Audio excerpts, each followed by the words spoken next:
Owing my lack of tolerance for those who would use magic towards their own nefarious ends, many have assumed that I am averse to the practice of the magical arts on a philosophical level. Nothing could be further from the truth. My quarrel is with those sorcerers who dismiss the ancient traditions and teachings that have been honed over millennia in order to preserve respect for authority and the rule of law. Recently, the youth of Caldeum have fallen prey to the overblown stories of such a delinquent wizard. That is correct, I use the uncoithed term wizard, not sorcerer. It seems that even the title of a civilized magic wielder is too restrictive for this young upstart.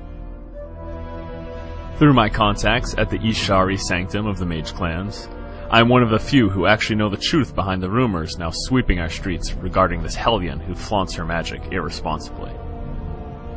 This wizard was sent here to spend her formative years under the tutelage of the best mages in the world.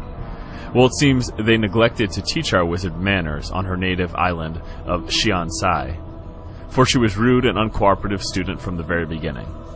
Originally under the guidance of the Zan Isu Mage Clan, she was eventually handed over to the Vajiri, in hopes that their strict and unbending discipline would break her archaic spirit. Yet even the esteemed Vajirian structures were unable to rein her in.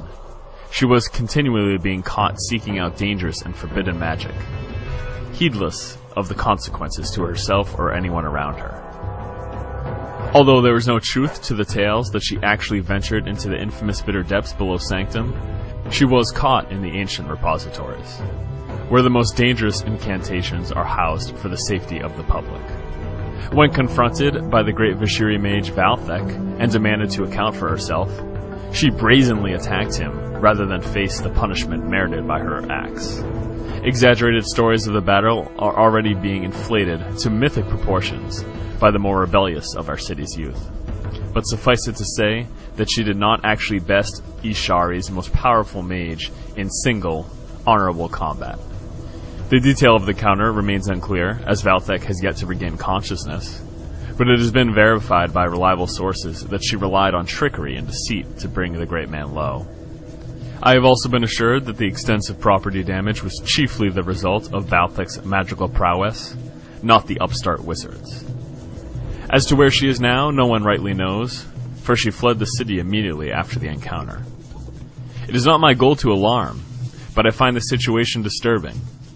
We now have a rebellious wizard, young and inexperienced, wandering the world, dabbling in powerful magics she does not understand.